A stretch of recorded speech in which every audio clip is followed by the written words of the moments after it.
And welcome to another edition of Here Come the Irish. Vic Lombardi and Ryan Harris bringing it to you every Thursday here on this here internets, exclusive to members of the Notre Dame Giving Society. Ryan, I want to start by saying this. I've been watching Notre Dame football for the better part of 5 decades. And in my lifetime, that goes down as a, I guess, top 5 moment in my Notre Dame history, what I witnessed Saturday night in that stadium. I still get the chills even hearing you talk about it. It was just so fascinating. Vic, it was just everything happened in that game. One of the things we said last week, Tommy Tremble has to have a good game in the receiving game. And in the first quarter, Ian Book hit him for what Pro Football Focus called the best play of the week. And then not only did you suffer adversity, but then you came back and won in double overtime. Ian Book's best game by far of his career. And listen, DJ Uiagalelei, he is a fantastic player. But to see the defense continue to step up, Jeremiah Wusu-Koromoa, the Nagurski player of the week right now. I mean, it's just everybody performed at such a high level, and that's what has to happen in big games like that. Well, the fact that you nailed that kid's name after so many I wouldn't say a false start last week. You got it down now. Starts. Yeah, you got it down. And the roller coaster of emotions, this is why we watch sports, right? Isn't it? I mean, there were moments in that game, Ryan, where I'm saying, oh, my God, all right, in control. We're going to win this game, dominate. Oh, my gosh, that first run, well, this is easy. And then there's moments like where we can't build a lead. We can't take advantage. You're in the red zone 3 times, and all you get are field goals. What's going on here? Then they take the lead, and you're thinking, oh, great, it's over. And then they come. I mean, it's just unbelievable, the emotional bucket ride that I was on. I'm sure everybody watching. Well, how about Travis Etienne gets 6 total yards rushing in the first half, And I think everybody was happy after the first half, but they knew Clemson had come back the last 2 games in that second half. But I look at the growth that happened in that game. Michael Mayer had a false start in the first quarter on 4th and 1 in the end zone. And what does he do? He comes back and has a huge catch later. Ben Skoranek making a huge catch in overtime. I'm sorry, in the fourth quarter on the sidelines. Ian Book fumbles and then comes back. And what I love, I got to watch him on Scott Van Pelt, which is, of course, a Notre Dame quarterback. You're going to be on Scott Van Pelt. But he said the most important thing Notre Dame fans should hear all season. And he said, at no point in that game did we think about losing. And I'm telling you, as a Super Bowl champion, Vic, that is how you build a championship team. You cannot let for a moment the idea that you are going to lose a game. The greats never do, and great teams prevail, as Notre Dame did last week. Better him than the rest of us, because I was horrified even until that final play when it's 4th and forever. And I'm thinking to myself, oh, my God, what's happening here? All these laterals. Is somebody going to get on the ball? Can somebody please get on the ball? That's the way we as fans watch games. And that, again, that's the beauty of sports. But let me say this, Ryan. I, for one, the most impressed I am about this Notre Dame team, this edition of Notre Dame football, so many times against these elite teams, right, these SEC or the Clemsons of the world, Notre Dame would line up, and you could tell early on this is going to be a tough one. But Notre Dame dominated the trenches of this game. And that was the difference this time around. It was that grunt work inside and, of course, the speed on the outside. I haven't seen that in a long time. It was really amazing. And that's one of the things, I mentioned to you last week, so many requests for interviews for radio stations and TV stations across the country. And some of them laughed at me when I told them that Notre Dame was going to win because of their offensive line and because of their defense. But that's exactly what happened. Notre Dame won the battle in the trenches. And I really credit Tommy Rees, offensive coordinator, for sticking with the run, even in overtime. And it was just an amazing team win. And really, everybody played a fantastic role in making it happen. So you saw the rankings. Notre Dame moves up to number 2. And I had some friends say, well, why aren't they number 1? What's going on here? I'm of the opinion, does it really matter right now? I mean, who cares, right? I mean, it would be nice to have that number 1 and to have it all lit up on top of, what is it, Grace or is it Grace Hall where they fly the number 1? It'd be nice. I think so. But it doesn't matter till the end. Just get into the CFP. That's all that matters at this point. Get in there and really get through the ACC championship game, which Notre Dame is on pace to be in, and probably against Clemson again. So it's one of those deals where you're absolutely right. Doesn't matter the ranking. And that's what Notre Dame proved on last Saturday night, right? It didn't matter that they were ranked number 4. They beat number 1 Clemson. So it's one of those pieces where just focus on the game in front of you. And I'll tell you from watching the film, they're going to have their hands full with a capable Boston College team. They're not the #1 team in the country, but they're capable. And former Notre Dame Irish quarterback Phil Jurkovec, who is also going to be playing for Boston College, make no mistake, when you play your former team, you put a little extra mustard on that sandwich. Well, you're making me go there early, and I didn't want to go there. But 1993, I attended Notre Dame, Florida State. I saw that wonderful game between the Irish and then #1 Florida State. It was late in the season. Notre Dame emerges victorious. Notre Dame moves into the top spot. And what happens the following week? Boston College comes to town, hits a 41-yard field goal to win that game at the buzzer. And the feeling of emptiness I had inside, I think I still carry that feeling. What does a team do now to make sure you're not too high on the game you just won? You got to have a really hard practice coming back after that game. And I know Coach Kelly and the coaches put them through that. Also, in the film study, I mean, Notre Dame realized they could have won that game against Clemson a little earlier by a larger margin, right? Mm-hmm. You don't have that false start in the first quarter. You don't have that fumble by Ian Book. That's possibly 14 points where you don't need to go to double overtime.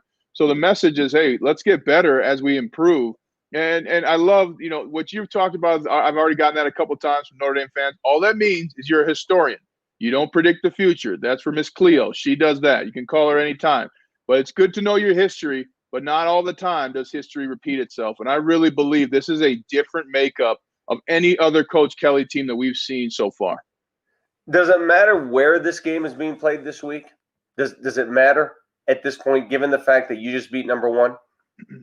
Well, it's good to go on the road as a team because you just get to bond a little bit. You get away from the distractions. I mean, think about it. If you're at Notre Dame, even with students taking off this week from campus, you're going to have family that are going to come to the game and things like that. A lot less family comes to away games.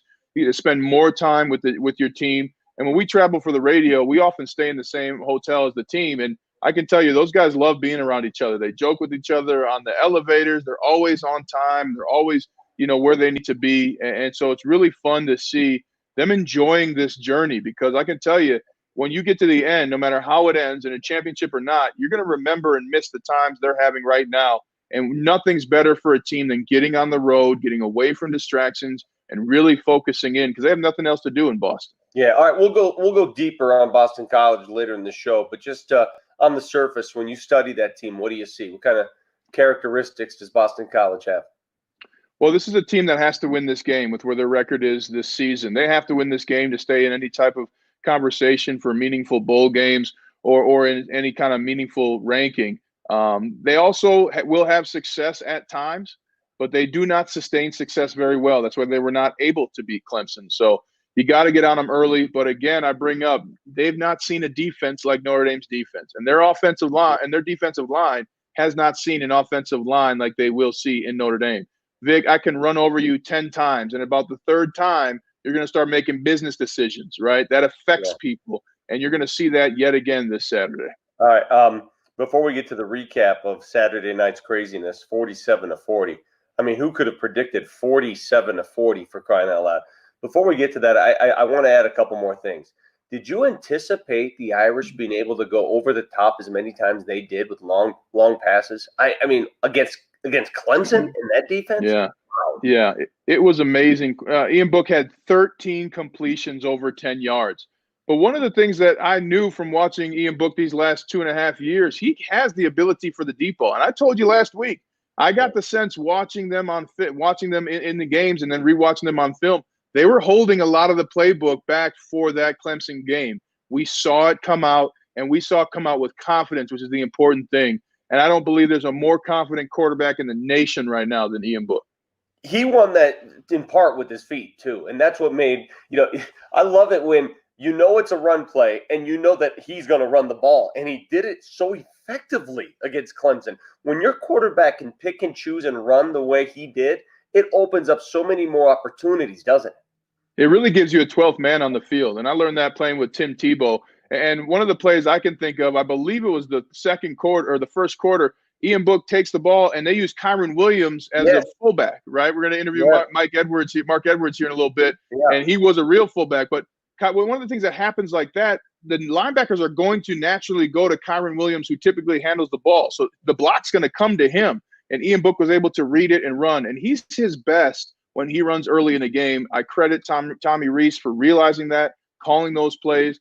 And I really credit Coach Clark Lee and Brian Kelly as well. This is a phenomenal coaching staff who has motivated their players to produce beyond anything we've seen in the last 10 years.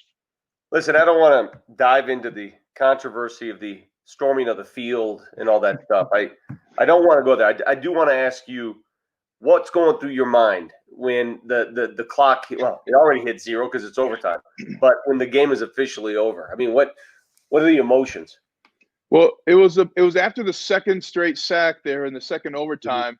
I looked down to my left and people were flooding down. I mean, I wish you could see it. It was like ants going to honey or something. And then the ushers were sitting there, push, no, and they're signaling, put on your mask. And I even said on the broadcast, said, hey, the ushers are doing their best, but there is no way they're stopping those kids from getting on that field. I mean, you live for that if you're a Notre Dame student. And I think Coach Kelly said it best. You know, these kids leave campus this week. This is the last time they're going to be able to see this Notre Dame football team. Whether you're a senior, whether you're a freshman, most kids are not going to be on campus for the game against Syracuse. So you beat a number one team, you knock them off. You're supposed to rip down the goalposts.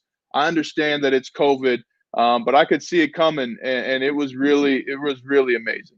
Well, I have stormed one field in my history with Notre Dame football because I got to see few games as a student. I usually called the games on the radio when I was a student there. But the national championship season in the Fiesta Bowl, in the victory over West Virginia, we all stormed the field. Even though we had seats in the upper deck, we found our way down when the game was already, when you knew. We made our way down and we stormed the field. And I do want to add, I lost my right shoe, and I have not found it since. I partied How did all you night. Lose a shoe? Did somebody step on it? Could not find it. I partied all night in Tempe, Arizona with one shoe. It's disgusting. How many tetanus shots did you get afterwards? Did you have to get more than one? Friend. Well worth it. Trust me when I say that. All right. But remember, you're remembering that now years later. And that's what you'll remember. And hopefully everybody stays healthy. And that's part of being a college kid. Yeah, I hope so too. All right. A classic look back at one of the great games. Again, one of the great games in Notre Dame history, a game that will live in lore for many years to come. And here come the Irish. Same generation as his quarterback. Here's the give, Kyron Williams, left side, into the secondary. Williams down the sideline. Kyron Williams might go. Notre Dame, touchdown. And then this is what Kyron Williams can do. He froze. Turner ran right around him. Couldn't get him down. Big start for the Irish. 65-yard run for the sophomore from St. Louis, Missouri. Pressure here. Dorr bangs it through.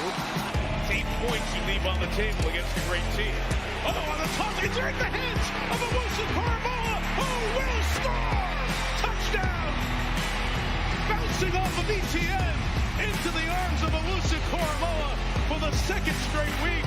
A running play to ETN turns into an opponent's touchdown.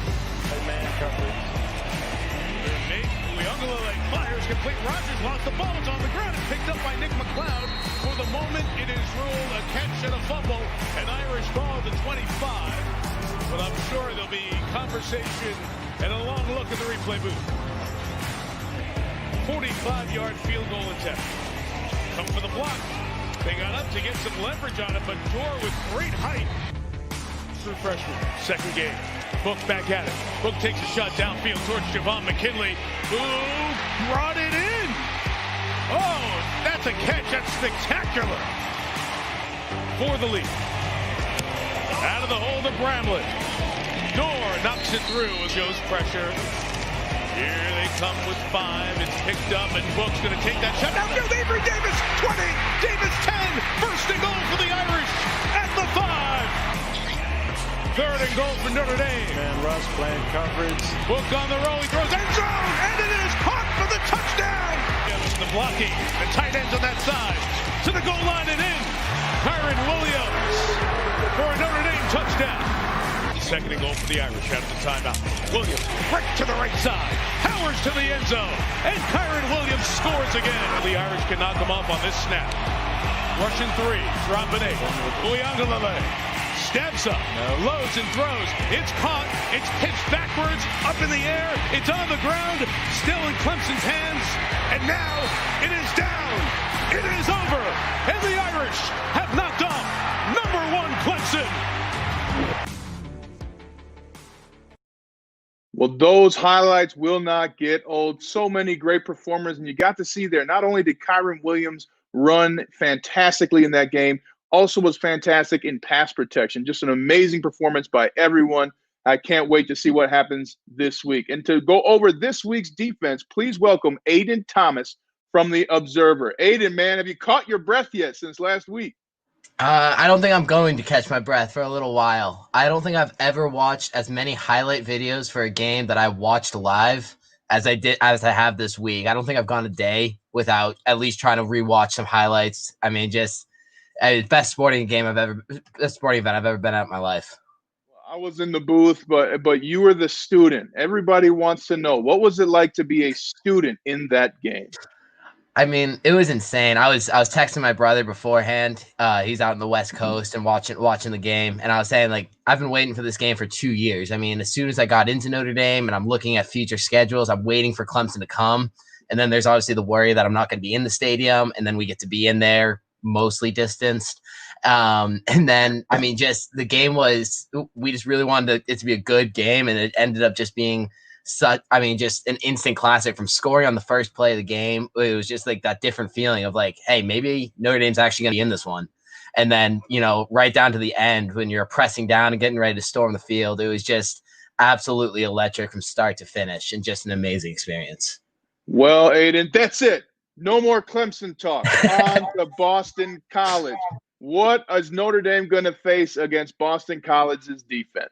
Yeah, absolutely. So obviously BC is under Jeff Hafley this year, new head coach, and he brings his defensive experience from being the defensive coordinator at Ohio State. And so he's been leading a pretty decent BC defense. They've got a lot of experience, and they've been, I believe they rank 38th in points allowed per game. And so they're pretty good. They've definitely BC's, especially Notre Dame coming off of the big win, they're going to have the confidence to go at them. But BC's definitely got a lot of guys. Some of the guys to look for, Max Roberts and Max Richardson are both. Max Roberts is defensive end. Richardson's a linebacker, and they find themselves in the backfield a lot. They've combined for 13 tackles for loss, for 8 sacks. They forced a couple of fumbles. So those are the guys that Notre Dame's going to have to keep an eye on with that O-line to make sure Book stays protected and Kyron Williams and company get some lanes to run with.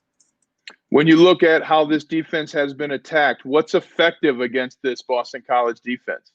What's been interesting facing the BC defense is that a lot of different things have worked against them. They tend to sharpen up against one area. We saw against Clemson, they more or less kept Etienne in check on the ground, but then Etienne absolutely killed them out of the passing game in the backfield.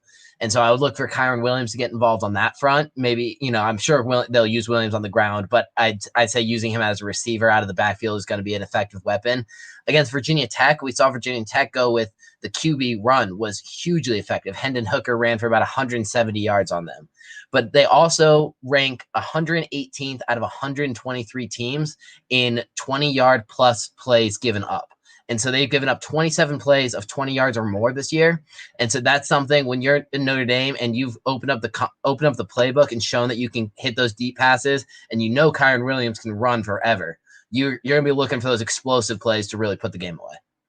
AIDAN, man, I am so impressed with how much you have just dove in and just grown in giving us some insight into the future opponent. You sound like an NFL scout. I hope you're having as much fun as it sounds, my friend. Absolutely. Well, we'll talk to you next week. All right. Thanks, Ryan. Thank you. Next, let's go to Coach Kelly and the press conference about the focus it will take to beat BC this week.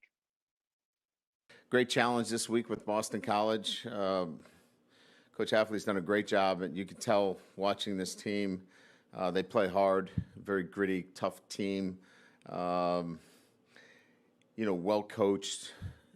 It's going to be a great challenge for us. I know in talking to Coach Coach Sweeney after, actually in pregame, he even commented about the way this team played them for 4 quarters and, that they're going to be a great challenge. So, getting our team prepared this week, apply our process the way we have will be very, very important. And then competing at a high level on the road. They've done a really good job of balancing out their offense, run the pass last few weeks. Defensively, again, very good scheme, very sound, very fundamental, tackle well. And again, gotten off to a nice start this season and are playing good football. They're 5-3 and looking to obviously, get a great victory against us. So we'll have to be prepared. Always be prepared against Boston College. Trust me. I've seen the worst case scenario, 1993. Let's welcome in again from the Observer, Charlotte Edmonds, who joins us on a weekly basis to talk about the opposing team's offense. And Charlotte, first of all, have you exhaled yet? Have you come down from that high that we were all on Saturday night?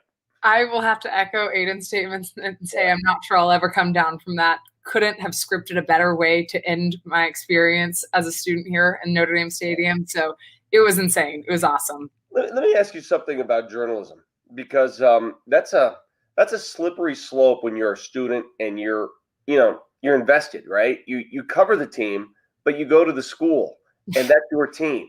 How difficult is it? Because I know it was for me. How difficult is it to separate the two? I think it's very difficult, particularly when in terms of print, it's a little easier to go back through and double check yourself. But definitely when you're talking live podcasts or any sort of live update, that's where you start to see your bias slip in. I actually think, if anything, I was probably a little too critical early on in my time with the Observer. I was never one to shy away from criticizing Notre Dame. I think I've become a little bit more optimistic. So probably not what you'd expect and where that bias might lie. You know what? You said something that's very important, because I think that goes both ways. A lot of people suspect that if you graduated from a certain school that you're going to soften up on that school. I think the opposite happens. I think you're much more critical because you want it so badly. When my first job was in Elkhart at a TV station there, and I covered Notre Dame football. And about 3 games in, I said, I can't do this. I got to get out of here. I mean, this is just too hard. It was too difficult to cover a team that you love so dearly. So I feel for you. I understand. Having said that, how wary are you of Boston College, knowing the history? Absolutely, and I'm always just wary of a trap game in general. I've thought it with Pitt, I've thought it with Navy, all the usual suspects for Notre Dame. I will tell you, I'm kind of optimistic about this season, so I might be. While I think they should be wary of a trap game, they're on the road. Boston College is a good team. They had an unfortunate or bad loss to Virginia Tech. And then, they couldn't close it out against Clemson or North Carolina, but they are a good team and they have the tools there to put up a good fight against Notre Dame. But I'm going to say I'm still pretty optimistic that this team, especially this defense, is so disciplined that it's hard, even if the offense stumbles, it's really hard to still pull out a win over them.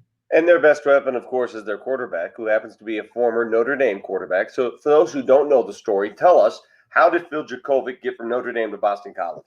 Yeah, so Phil Jurkovec's from Pittsburgh area. He was a highly touted pro-style quarterback out of high school. He was kind of pegged to be the next big thing. And, of course, this was before Ian Book was really even had emerged on the scene for Notre Dame football. He spent 2 years playing behind Ian Book, seemed to be getting more comfortable under the offense. But a consistent thing that, according to Coach Kelly and other sources with the team, that he struggled with was accuracy with deep balls. Last year, at the end of last season, when Ian Book announced that he'd be returning, Jurkovec announced that he'd be transferring to rival Boston College. And with the addition of head coach Jeff Hafley, also who has kind of adopted this pro-style quarterback system, he has fit right in, and he's had a really strong start to the season. Yes, he has. What kind of offense do they run, and what do you expect to see against Notre Dame? Yeah, so they definitely like to air the ball. It's a pro-style system, go from the shotgun. So Jurkovec's averaging 260 yards a game, passing yards. So he definitely is a threat. He's not DJ Uiagalelei, who had 400-something, but he's got some big targets. So his favorite target, definitely Zay Flowers. and Hunter Long. Hunter Long is a big tight end, 6'5", who has the potential to kind of get some of those deep balls. But then they've also seen the emergence of C.J. Lewis and Jalen Gill. C.J. Lewis was the one who had an impressive catch against Clemson in their last touchdown of the game. And Gill comes from Ohio State, so he's kind of been under that system. He understands what the expectations are. And so they are definitely a pass first, and they really struggle with the run game. However, they seem to continue to try. Their primary running back, David Bailey, is taking over the responsibilities from A.J. Dillon, who's now with the Packers, but he is averaging less than 4 yards per carry. Their offensive line there is not much to write home about on that. So I expect that they will try to run the ball a little bit, but between the struggles they've had and the absolute wall of a defense that Notre Dame has, I think that this will be a game that will come down to the secondaries not getting burned. What's up with the Oklahoma City Thunder banner behind you? Oh, well, yeah. I actually just changed it out today. I'm a huge Thunder fan. I live a mile from the stadium, and we just hired a new head coach, so I had to switch out my flags. Well, I'm a Nuggets fan, so. Okay, well, I can respect that. I'm a big I'm a big Grant fan. I love the Nuggets, so I respect that. Well, you can't do the show anymore until you take that down. So other than that, we're good. No, I'm kidding. Hey, listen, Charlotte, thanks for your optimism. You sound like it's going to be easier than people think. I don't know. I just get that sense. I'll probably be wrong on that, but I'm going to stick with that. We'll talk to you next week. Thanks so much. Appreciate it, Charlotte Edmonds. Now we'll go back to the Boston College head coach, who has the unique experience of having to play two really good teams in a span of 3 weeks. Boston College almost upset Clemson. We watched that game, obviously. Then they win the following week, and now you got your rival Notre Dame. How do you do it? When do you ever get a chance in a span of 3 weeks to play the number 1 team in the country and then the number 2 team in the country? I mean, I certainly never done that while I was in college football. So it's a great opportunity, and I don't know how often that will happen, if it will ever happen again. So we're excited, certainly after watching, Notre Dame, the other night knock off Clemson. We're excited now to get an opportunity to play them. Just watching them on film now a little bit more rich now that I've had time. Obviously, Coach Kelly's done a really good job building this thing. You could see it. Guys are playing confident. They're big. They're physical. They're strong. It's another team that, I always look at. Do they have really good players? They do, right? Just like Clemson did. But they're well coached. And that's the difference. There are a lot of teams that have really good players. But just like Clemson, they're a team that has really good players, but they're very well coached. 2 good schemes, 3 good schemes, offense, defense, and special teams. And then fundamentals and technique are really sound, and which is why they won the game and which is why they're the number 2 team in the country. So, Rich, I don't know if it will ever happen again, but we're excited, and we'll do the best that we can. There he is. And I'll tell you something. One cool thing about winning the Super Bowl is that when you go back to Notre Dame, you're kind of in this club of Super Bowl winners, guys who look at you and say, hey, you've continued the tradition. Guys like Joe Montana, guys like Justin Tuck, Ryan Grant, and the many others who have won a Super Bowl in the NFL. But there may not be a tougher player at Notre Dame who then went on to win a Super Bowl than our next guest. He's a 9-year veteran of the NFL. He was a team captain and there for the 1993 Game of the Century. Please welcome Mark Edwards. What's up, Mark? Wow, I got chills with that introduction, Ryan. I felt like I was coming out of the tunnel again and onto that field. Just chills down the body. I appreciate that, my friend. Hey, man, you're Mr. Ohio in 1992, man. You're the man, and you've been so kind to not just me, but really all the former players. I remember you spoke to us when I was still playing under Charlie Weiss. I mean, you've come back and you've given so much. So it's an honor to have you here today, my friend. You know what? It's really important to me to come back and talk to all these young men. Notre Dame has a history of the older guys taking care of the younger guys. It starts when you're a player. The seniors got to show the freshmen the way that Notre Dame, they're supposed to behave at Notre Dame, what's expected of Notre Dame, and what they're supposed to carry on tradition-wise at Notre Dame, and that never stops. If my experience can help some of these guys that are currently on the roster right now. My experience going through the draft process, the experience going through finding an agent, things like that. I'm going to come back. I'm going to tell them what my experiences were. So hopefully it's going to help them through that process as well. Yeah, and you tap rings with us fellow champions. That's always a cool moment. Hey, what's up, Mark? Always gotta have the big boy on. Absolutely. Well, let's talk about one of your experiences at Notre Dame. 1993, you beat Florida State. We're not going to talk about what happened after, but you've been there not just in college but in the NFL. What do the Irish have to do to make sure they succeed this weekend? It's always tough coming off a big win like that.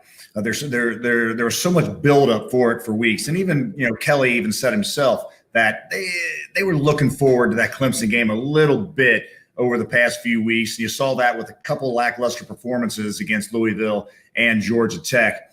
But like you said earlier, I was listening to you earlier. You got to come out with a fire early in the week in practice. You have this big win. You can't come out with a hangover, so to speak. I remember in 1993, even before the Florida State game, we had our big rivalry against USC. We just beat Michigan a few weeks ago in a highly ranked matchup, and all of a sudden, Holtz changed practice at the end or early in the week. So the second practice where we're on pads, all of a sudden, last period, he picks it up, and all of a sudden we're going ones versus ones and live tackling. We're 4 or 5 weeks into the season. He picked up the intensity because he knew that, hey, we got these big games coming up, and we can't get just satisfied with where we're at. We got to take it to another level. And hopefully that's what those guys did this week, because that's what they needed to do. Well, you also did that in the NFL. You won the Super Bowl with the New England Patriots. I believe it was the first Super Bowl of Tom Brady. Yes. Is that correct? Yes. Walk us through what it's like to be in the huddle with Tom Brady and then celebrate a Super Bowl championship with him after. Well, you know what? I'm going to talk about the whole season here real quick, because the year before the Patriots were 5-11. And then we get there. Drew Bledsoe was the first $100 million quarterback. They just re-signed him that year. He was the franchise. We're 0-2. He gets hurt at the end of the second game against the New York Jets. Mo Lewis hits him, and he knocks him out, pretty much for the season. He comes back late in the season, but in steps Brady. We're 0-2. We just lost a franchise quarterback. They went 5-11 the year before. I think we're going winless, right? So all of a sudden we kind of get on a little roll. We get to 3-3. We get to 5-5, and then we just kind of went on a magical run to win the Super Bowl. And what was interesting about that team was we were number 18 in the league in offense, number 15 in the league in defense, so kind of middle of the pack, but we were a great special teams team. We were top 5 in red zone scoring, top 5 in turnover differential, and red zone scoring on both sides of the ball. So we found ways to win. Every game from about game 10 on, we scored either a special teams or a defensive touchdown in every one of those games, except the Raiders game, the Snow Bowl. But it was just a great, great group of guys. And at that time, we didn't ask Tom Brady to win the games for us. His typical line that year in 2001, he'd throw for 200 yards. He'd be 16 out of 22, 200 yards, 1 touchdown, no picks. We'd run for 150 yards, and we'd play great defense and special teams, and really great in the red zone particularly. So, at that time, Tom Brady was just lucky to be on the team, if you can believe that. But once we got through training camp and everything else, he really stepped up and earned his keep. And, gosh, you can see what he's done ever since. So it was fun to be part of that beginning. Well, you are part of the tradition of excellence at Notre Dame. Final question for you. What are some of the memories that you think about often when you think about playing at Notre Dame? It's my former teammates, the times in the locker room, the times in the dorm, the times in training camp. We were the first group ever to go to Culver for training camp. And this is back before air conditioning and all that other stuff at Culver. We talk about sleeping in the skating rink, in the ice rink at Culver, because it was the only place that was cool. The first night we were there, I had a box fan in the window, and I put my bed aligned with the window, And just so happened that there was a horrible thunderstorm that night. So I got absolutely soaked from the fan and the rain coming in on me, right? So I didn't sleep at all. I had a miserable experience. So we all ended up starting sleeping in the ice rink, and we had a great time, and we really bonded. But I got a text thread with 7 of my former teammates. We all graduated together, played together, went through all that hell that Lou Holtz put us through at the time. The yelling, the screaming, all that good stuff. But it's just being on the field with the guys, being in the locker room with the guys, going through games like, obviously I was part of the Florida State game, but I played a minor role in that game. It was the USC game in '95 that was really one of the defining wins for the guys in my class. So, when we talk about, those experiences and, just being part of all of that with those guys is really what I remember the most. Well, my friend, you are a champion on and off the field. I can't wait to see you and give you a big old hug and tap rings post-corona. But thanks for joining us, Mark. He's Mark Edwards, Notre Dame great. Hey, appreciate it. Always good to come in and talk a little bit of Notre Dame football. Go Irish. Go Irish. Well, here is your favorite part of the show because the viewers get to beat Vic Lombardi in Vic's Picks. Thank you, Ryan. It was not my favorite part last week because we had to give away 4 of these. And these come out of Ryan's paycheck. I don't know if you're aware. These are wonderful sweatshirts, aren't they? Your chance to win these. Last week, 4 winners beat me in predicting the Clemson game. But let's be honest. Nobody predicted 47-40 in overtime, all right? If you did that, you deserve an entire box of these sweatshirts. But the 4 winners who beat me, Steve Gorgie, Joe and Lisa Rimza, congratulations, got 2 coming your way, Mary Osman and Pat Carlson, all last week's winners of Vic's Picks. For those that don't know how to play, it's pretty simple. This week's game, we ask you, will the Irish win or lose? Will they cover the spread? How many yards of total offense will Notre Dame generate? And that's the final one that pretty much determines whether or not you win. We will begin this week. Let's see our list of contestants this week. First up, representing the Jesse Harper Council, class of '64, Sal Lucchese. Sal, welcome to the show. Did I pronounce the name correctly? Pretty good, Lucchese. That's how they say it in Italia. That's right. A fellow Paisan, if I messed that one up, I might as well just very good, Vic. Sal, how are you? Where did you watch last week's game? I watched it right on my television in my recliner with nobody bothering me. That's how I watch them too. It's important. In terms of memorable games and emotional games for Notre Dame football, where does that one rank for you? Well, it ranks pretty high up there. I was at the Bush Push, so that was very emotional. Yeah. But one of the most emotional games I was ever at was the 1993 Boston College game. Yeah. I had skipped the Florida State game the week before. I was living in Florida at the time where I live now. And I went up to Notre Dame and met my son there who was thinking about going to Notre Dame at the time. We were going down to Indiana afterwards, like touring schools. And we watched the game, and I don't know if you remember this probably, sure. But Kevin McDougal threw a pass on 4th down and goal to go for Notre Dame to take the lead 39-38. Yeah. So the stadium went crazy. It was absolutely the highest, probably the highest I've ever been. I didn't even have a winning season when I was at Notre Dame. So that was very exciting. And of course, 1 minute later, David Gordon, who happened to be from Rochester, New York, and he was from a Jewish family in Rochester, New York, and he'd never kicked a field goal over 39 yards in his life.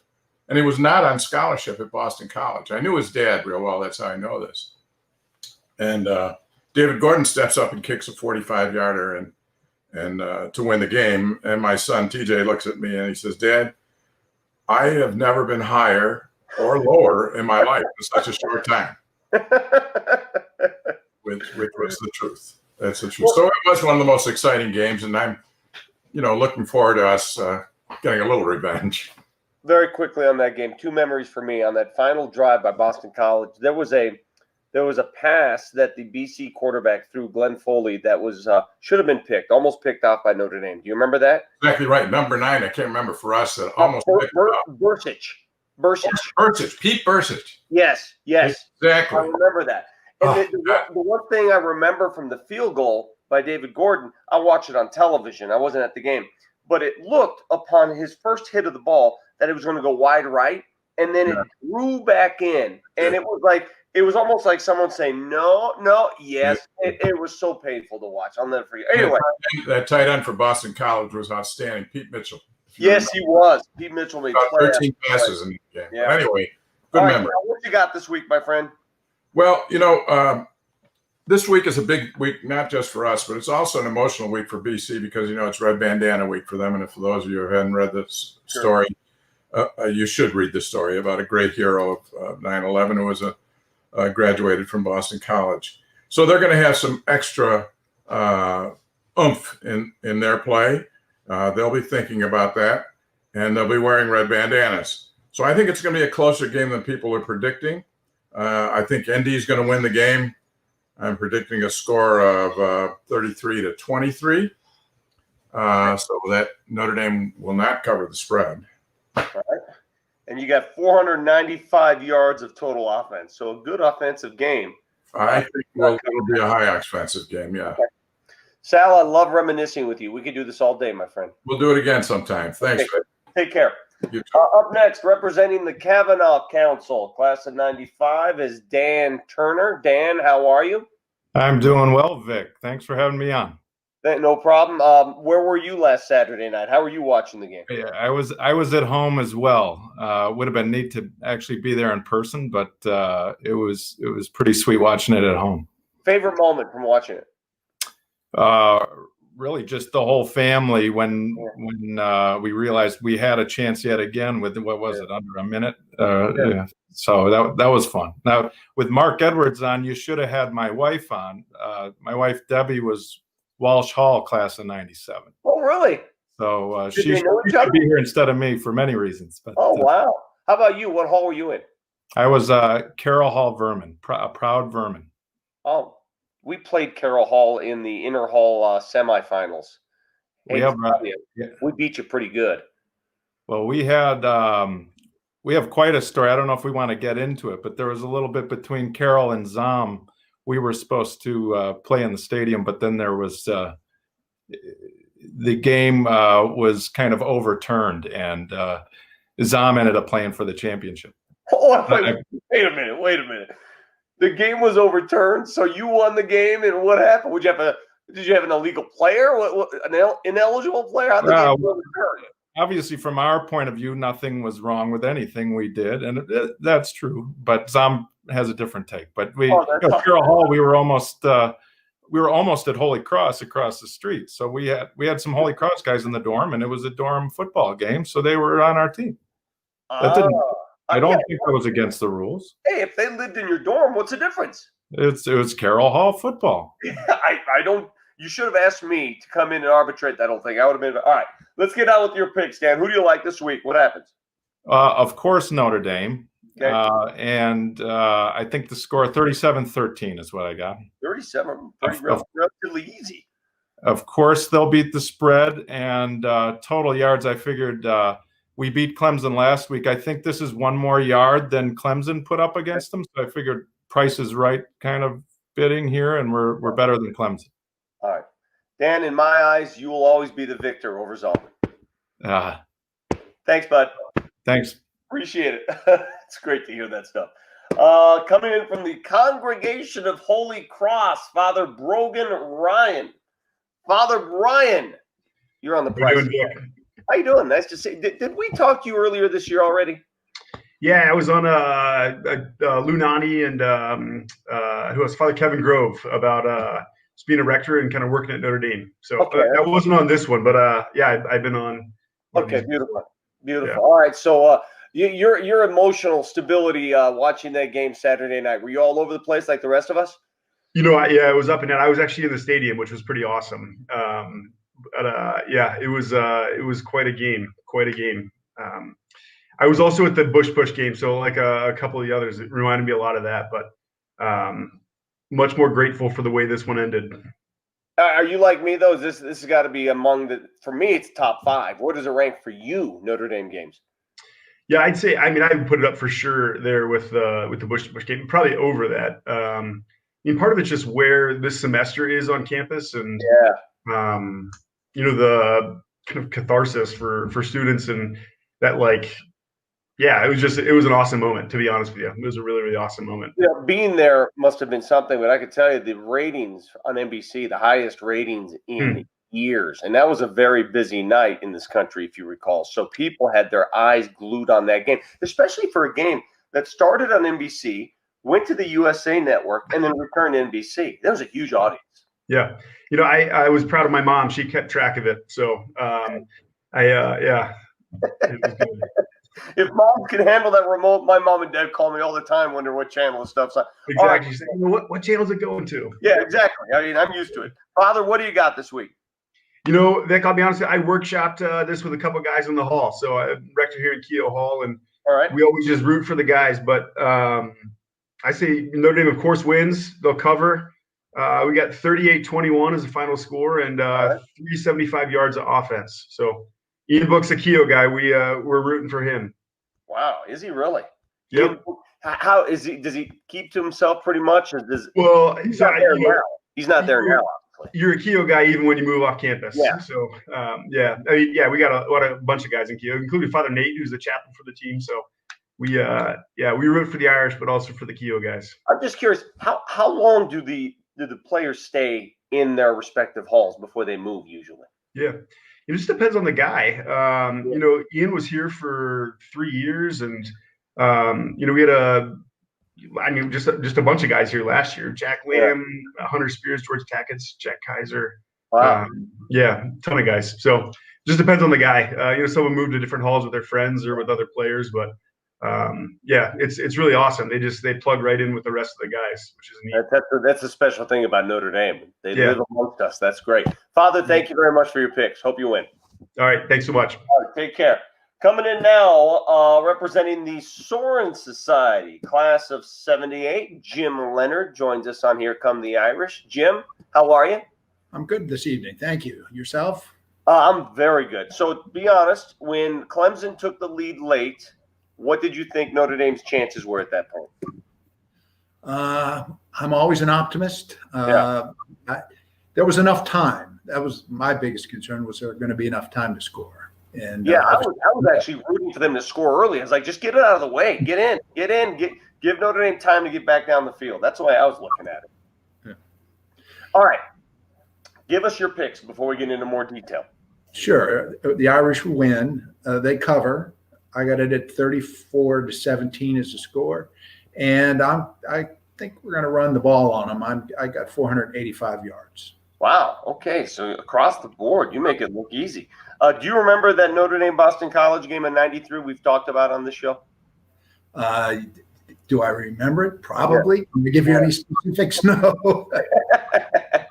How often do you get back for games? Obviously not this year. I'm a season ticket holder, so I'll be back for games. So that doesn't. So deep down, when you saw that game, how much did it hurt not being there?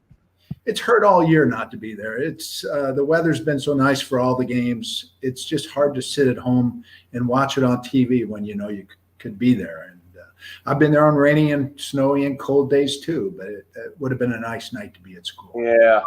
By the way, how different is this? Because I've been there. When they made the alterations to the stadium, how different's the feel now with the stadium and all the buildings surrounding the stadium versus maybe 20 years ago?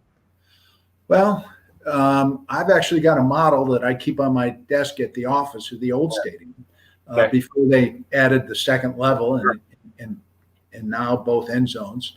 It's still a nice feel. My seats are up high, so you get to see the dome and you get to see the church. You get to see the sunset. It's a beautiful setting for games. Oh, that sounds great. It would have been beautiful to watch it Saturday night from those seats, but maybe next year. Hey, Jim, thanks for your picks. Appreciate it. Good luck to you. Thank you. All right. We are going to move over to the Order of St. Thomas More and Meredith Holland, who joins us from the nation's capital. Meredith, welcome to Here Come the Irish. How are you? Good. How are you? Good. The last time you've been to a Notre Dame game, when was it? Just last year. So. Oh, okay, so you were there. That pretty recent. Yeah. So how many people did you watch last week's game with? Just my fiance, so just at home with him. Who's more passionate, you or your fiance? He's probably more passionate about football generally, but he's a Notre Dame law grad, but a Pitt undergrad. So he goes back and forth. But he roots for the Irish as long as they're not playing Pitt. So. Okay, I was going to say, when the Irish put that 45-3 thumping earlier this season, you ruled the roost at that point. You can say whatever you want. It was all good on my end, yeah. All right. What are your picks this week, Meredith? So I've got Notre Dame winning. I've got 31-24, so not going to cover, but 465 on the offense. Okay, so no cover, 465 on the offense. What hall were you in at Notre Dame? So I was a PE undergrad, and then I was an assistant rector in Ryan. Okay, so you chose to stay on campus for the extent, huh? That's great. I did. Yep. Yeah. So how many business students and law students actually stay on campus? What is the ratio there? I think most live off campus, but there's a good number who live in like the graduate housing, and then there's a group of us who live in the undergraduate halls as assistant rectors. So there's a good cohort, but it's definitely the majority, I think, live off campus. I tell my kids today who go to other schools, and they were like, "Boy, I bet you couldn't wait to get off campus at Notre Dame." I go, No. Campus, I loved being on campus. It was like it's a different beast. It's so different from most universities, and I would never entertain the thought of living off campus at this point. But different schools, different rules, I guess. It's weird to explain it to other people. Meredith, best of luck to you. Thanks. All right, we'll see you later. Coming up next, representing the President's Circle, class of '95, it's Jack Minson. Jack. Nice sweatshirt. I like that one already. Yeah, I bet you'll like this one a little better, though. This one has a little more detail to it. How you doing? I'm doing well. How are you? I'm great, thanks. So last week, when Notre Dame scores first, Kyron Williams up the left side, how confident were you at that point? I felt very confident. I felt like it's going to be a magic night, one we haven't had in a while. Yeah, you're right. And I don't know if you feel the same way, but the fact that Notre Dame, I was like, just own the trenches. Don't get shoved around. Don't get muscled like in some of these games of past. They did the muscling. That's what impressed me most. Yeah, they took it to them. I felt like they could have really been up a lot more at halftime. They left a few points on the field. Yeah, well, that's a great point. Everybody says, well, you just won barely. Their backup quarterback, overtime. Man, they could have had 3 extra touchdowns on the board if you execute in the red zone. So they left a lot. All right, what do you think about this game?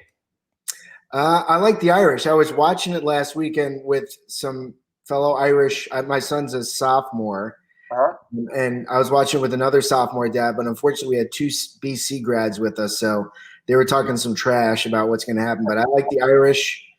I think 31-10, I think our defense is too good. I think, we cover.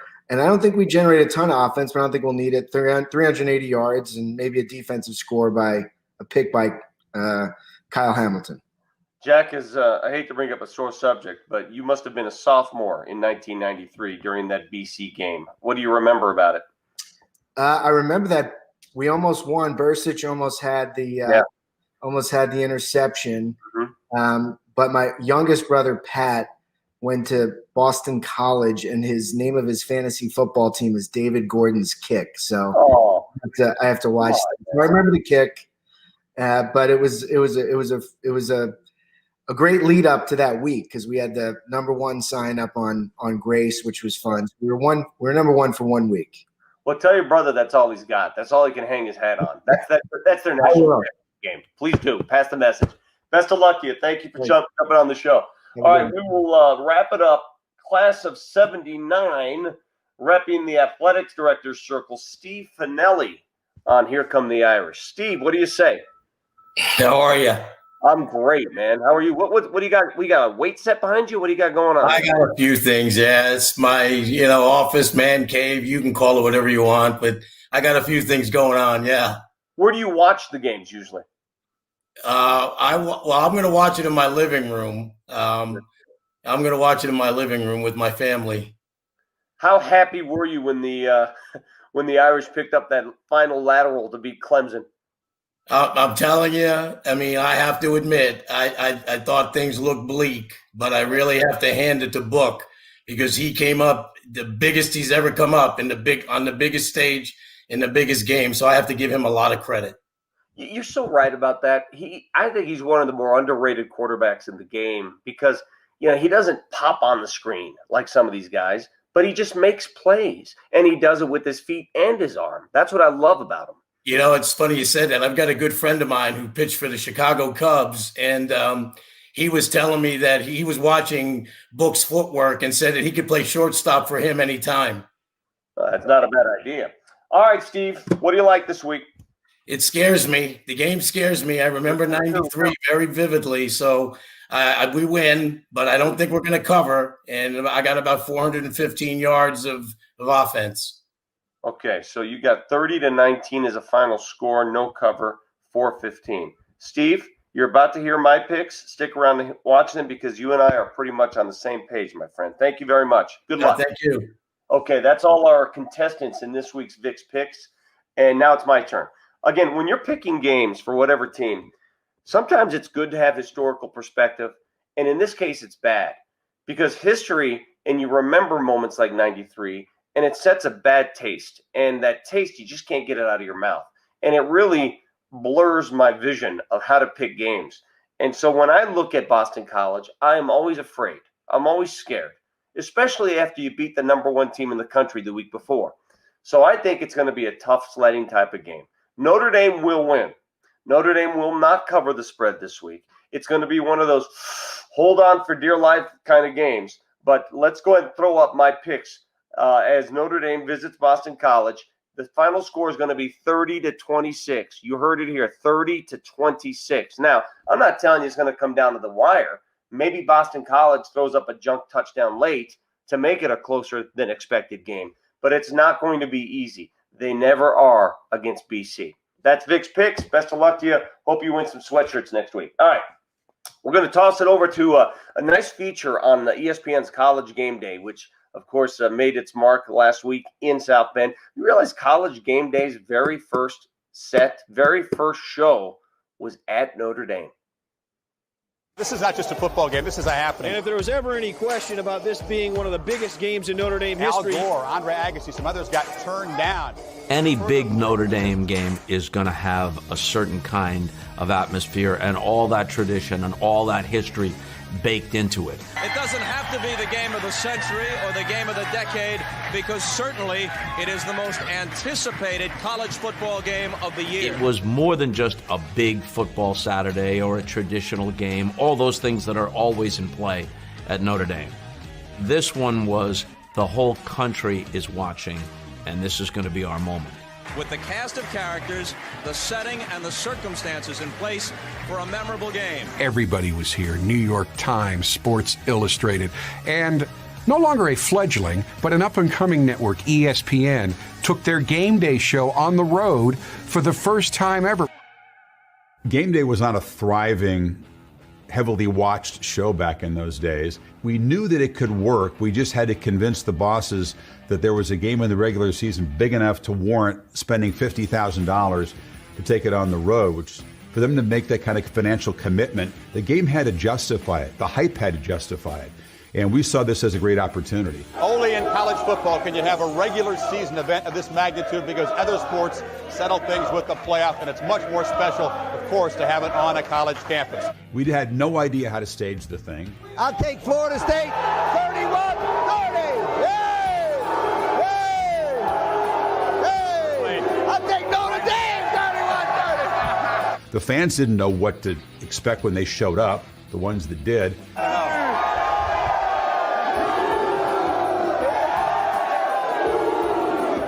We had no clue what was involved in putting together a road show. And thankfully, management bought in and said, let's try this. That game sort of provided the impetus to make the financial commitment to take game day on the road for the first time. It's tough to not be influenced by this environment here. You're pretty sure that Florida State can cope with the mystique and cope with all the aspects of playing a game in Notre Dame until you get out here and until you see the pep rally and the spirit. And all of a sudden, I know you wanted to change your pick. Oh, that's so cool to see. Chris Fowler, before Reese Davis, was the guy who ran that show. And I got a little chuckle, Ryan, because you know a little bit of inside TV. When he said it cost them $50,000 to throw the show on site. Today, $50,000 may get you food and drinks. Yeah, maybe a digital Twitter, a Twitter pregame show. How many times did Fowler say commitment, though? I mean, he said commitment 100 times, but that's really cool. And players love game day, too, because as a player, when game day comes to your campus, you feel like the whole world of college football is there, and it does make a difference, and it prepares you for the moment you're going to enter. And the fact that they were able to pull it off this season, even last week in Notre Dame, it's pretty special. I mean, listen, the guys have to sit apart. You cannot have fans with signs behind you. That's my favorite part of college game day. It's the fans behind the actual announcers. The signs that they come up with, they're so creative. They're so good. All right, so let's get into Boston College a little more. You've been studying up this week. What do you see, if anything, that scares you about BC? I mean, Phil Jurkovic's pretty good on third down. He's thrown at about 64% completion percentage on third down. And that's something where Notre Dame's really been one of the best teams in college football. So if they can get Phil Jurkovic to be uncomfortable, one, from the pass rush and start to get inconsistent on third down, I don't think this will be a tall task for Notre Dame. They do have to weather a storm to begin. There's going to be some Paisley uniforms that BC is going to be wearing. It's going to look super weird. They're going to be, jacked up because they get the opportunity to now beat the number 2 team in the country. So this is the first time Notre Dame's really had that high of a target on their back. And so they'll have to weather a storm, but I believe Notre Dame will win handily. Offensively, what do you expect the Irish to do in this game? What style of play? Do you over the top again or just mow them down with the run game? I think people are ignoring the fact that Notre Dame's been scoring 30-plus points the last 3 games. They have found their groove, and it starts with Kyron Williams and that offensive line. It ends with Ian Book making plays downfield. I really think they'll score again 35 to 42 points, and I think Boston College is going to be the latest victim of Clark Lea's defense. My goodness, you guys are making it sound too easy for me. This almost scares me a little bit. I don't like you scaring me like this. You got to feel good. You got to believe. Why be a fan if you don't believe? You're the Notre Dame faithful, Vic. I mean, you know how to pray. You know how to believe. Because the pain that Boston College caused me in '93 still lingers deep inside. That's why. It's a different year, a different team, and I'm telling you, this team has a shot at winning the national championship. And I hope you're right, buddy. I really do. Ryan, it's been a pleasure. We've yet to lose with this show on tap. We've yet to lose a game. We're perfect. We're undefeated. Yes, we are. Until next week, from my friend Ryan Harris, I'm Vic Lombardi. We'll let you go now with a musical performance from the Undertones. 1, 2, 3, 4.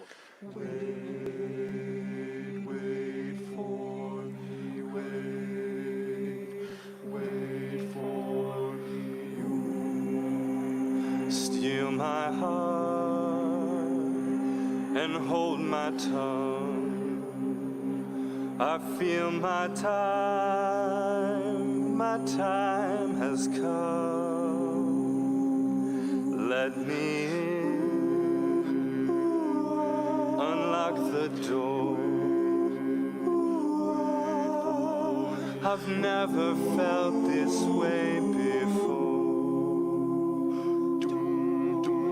And the wheels just keep on turning. The drummer begins to drum.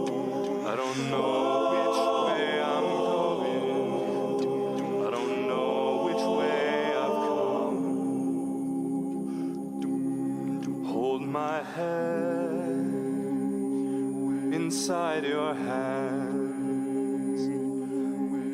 I need someone understands. I need someone who hears. For you I've waited all these years. For you I'd wait till kingdom come, until my day.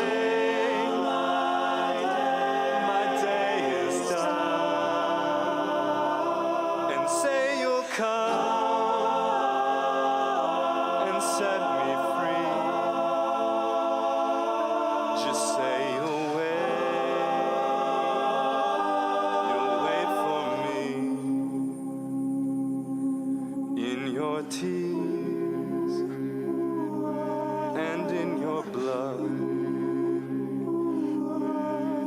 your fire and in your flood. I hear you laugh, I heard you sing. I wouldn't change a single thing. And the wheels just keep on turning. The drummer begins to drum. I don't know which way I'm going. I don't know which way I've come. For you I'd wait till kingdom come. Until my day is done. And say you'll come and set me free. Just say you'll wait for me. Just say you'll wait.